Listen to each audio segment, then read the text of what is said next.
जय हिंद प्यारे साथियों, आप सभी का स्वागत है हमारे एक और नए वीडियो में। आज हम असम राइफल के प्रीवियस ईयर क्वेश्चंस लेके आए हैं भाई, जो आपको सॉल्व कराने वाले हैं और स्क्रीन पे आपके क्वेश्चंस लग गया है। तो ये असम राइफल में प्रीवियस ईयर में पूछे हुए क्वेश्चंस हैं, बिल्कुल भी डाउट न रखते हुए अच्छे से इन सब क्वेश्चंस की प्रैक्टिस जरूर कर लीजिए। अब यहाँ पर देखिए एक सवाल है, इसको आपको सॉल्व करना है। ये सवाल किस तरीके से है देखिए भाई, देखिए 30 का सवाल है, 30 का 35% बराबर क्वेश्चन मार्क का 25% प्लस 1। तो 30 लिखेंगे और का मतलब होता है भाई गुणा, ऑफ मतलब क्या होता है गुणा लगाएंगे, और 35 और ये प्रतिशत का मतलब क्या होता है गुणा 1/100। प्रतिशत साइन कहीं भी लगा हो उसका मतलब होता है गुणा 1/100। ठीक है, इतना इज इक्वल टू, ये क्वेश्चंस मार्क है तो हम इसको चलिए क्वेश्चंस मार्क ही लगाते हैं, इसी की वैल्यू मतलब फाइंड करनी है आपको। अब इसका का मतलब फिर गुणा लगाएंगे और 25/100 कर लेंगे, या प्रतिशत मतलब गुणा में 1/100।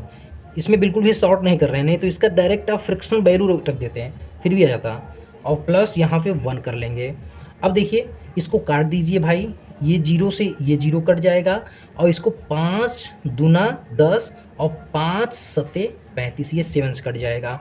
ठीक है ना। अब देखिए यहाँ पे 7 त्रिक 21, तो ये हो जाएगा 21, और ये बट्टे में 2 आ जाएगा आपका, और ये बराबर है, देखिए इसको काटेंगे तो ये 25 चौका हो जाएगा 100।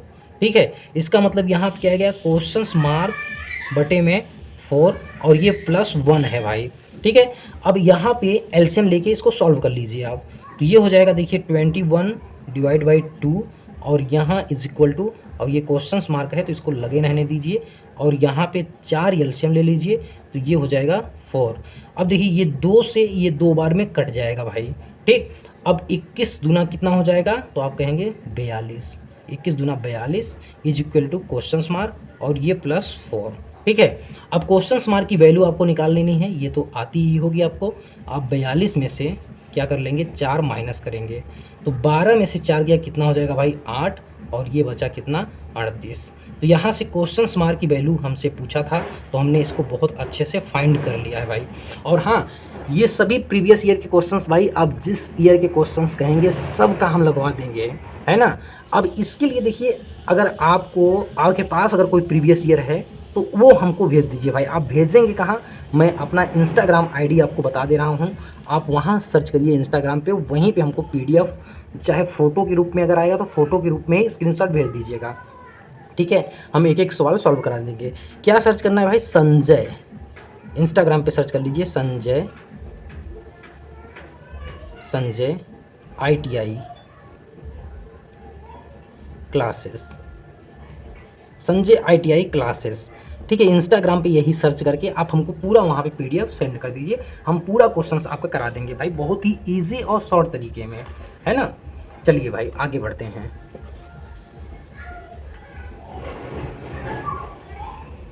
चलिए दूसरा क्वेश्चन लेते हैं भाई। दूसरा क्वेश्चन देखिए क्या है।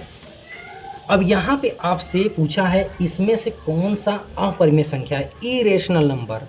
अब अपरिमेय संख्या किसे कहते हैं भाई, इरेशनल नंबर जो होता है वो क्या होता है, जिसे हम P/Q के रूप में लिखते हैं, उसे हम क्या कहते हैं परिमेय संख्या, जहाँ Q is not equal to 0, क्योंकि Q अगर 0 हो जाएगा तो ये वैल्यू आ जाएगी अनडिफाइंड।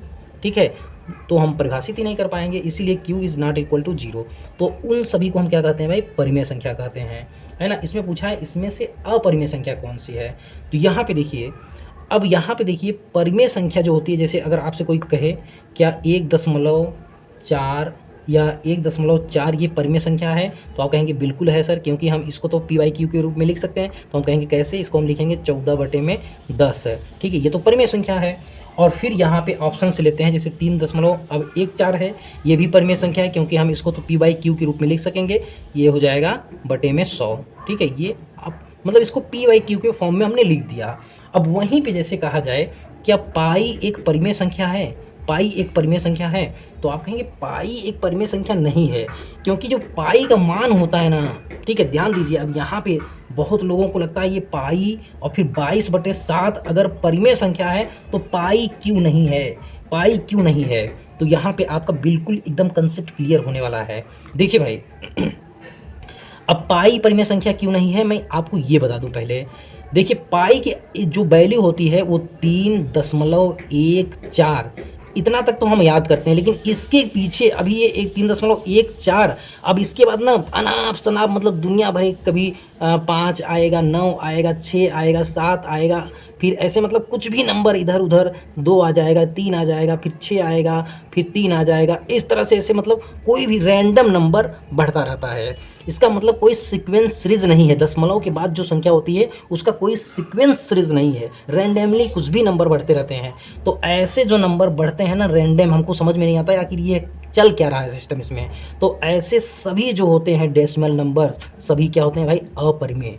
इसीलिए ये पाई जो है इसका मान ये होता है, इसलिए पाई क्या है, अपरिमेय है, इरेशनल नंबर है।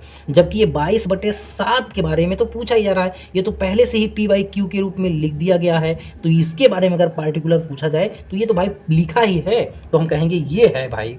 अब ध्यान देने वाली बात यह है, ये जो 22/7 है ये पाई की एक्चुअल वैल्यू नहीं है, बल्कि ये लगभग वैल्यू है। ये पाई का बिल्कुल इक्वल टू वैल्यू नहीं, ये लगभग 22/7 मान लिया गया है। तो अगर पार्टिकुलर 22/7 को पूछा जाए इसको देके तो हम कहेंगे ये परिमेय संख्या है। तब हम पाई के बारे में नहीं सोचते हैं, सिर्फ हम 22/7 के बारे में सोचते हैं। अब एक चीज़ और ध्यान दीजिए, अगर कोई आपसे पूछे कि 0.3333 क्या ये परिमेय संख्या है, तो आप कहेंगे बिल्कुल ये तो परिमेय संख्या है। क्यों भाई, क्योंकि ये एक सीक्वेंस में बढ़ रहा है, मतलब इसका जो सीरीज है ना समझ में आ रहा है कि 3 3 3 3 बार बार रिपीट हो रहा है। तो हम इसको ऐसे लिखते हैं 0 और 3 पे बार लगा के लिखते हैं, फिर दशमलव हटाएंगे, 3 को उतारेंगे, एक अंक पे बार है तो 10 में से 1 घटाएंगे, तो ये हो जाएगा 9। अब जैसे ऐसे मान लीजिए 0.32, फिर 3 2, फिर 3 2, फिर 3 2, इसमें भी सीरीज समझ में आ रही है कि 3 2 3 2 3 2 ये रिपीट होते हुए आगे बढ़ रहा है ना, मीनिंगफुल है ये। तो इसको हम कैसे लिखेंगे, ऐसे लिखेंगे 0.32 को रोक देंगे, ऐसे बार लगा देंगे। अब देखिए 2 अंक पे बार लगा है तो 3 2 तो उतारेंगे, 2 अंक पे बार लगा है तो 100 में से 1 घटा देंगे, ठीक है, तो ये हो जाएगा 99, ठीक है, ये हो गया भाई, ठीक है। मतलब 2 अंक पे बार लगा है तो या तो ऐसे याद कर लीजिए, 2 अंक पे बार लगा है तो 2 बार 9 लिखेंगे, यहाँ पे 1 अंक पे बार लगा था तो 1 बार 9 लिखे थे, ठीक है। इस तरह से हम इसको ऐसे सॉल्व कर लेंगे। तो जो चीज़ें समझ में आएंगी कि वो चल क्या रहा है तो वो कहेंगे भाई वो परिमेय संख्या है, अदरवाइज अपरिमेय संख्या, जैसे इस तरह से। इसी प्रकार अगर √2, ठीक है, √2 जब करड़ी हटाएंगे इसका वर्गमूल लेंगे तो इसका भी जो मान आएगा दशमलव के बाद ऐसे उल्टा पुल्टा कुछ भी आता रहेगा, समझ में नहीं आएगा कि दशमलव के बाद सीरीज कौन सी चल रही है। इसीलिए √2, √3, √5 ये सभी क्या हैं, ये अपरिमेय संख्या है। आई होप सो कि आपको यह डाउट बहुत अच्छे से क्लियर हो गया होगा। अब आपको परिमेय अपरिमेय संख्या में कोई भी डाउट नहीं होगा मेरे भाई, ठीक है ना।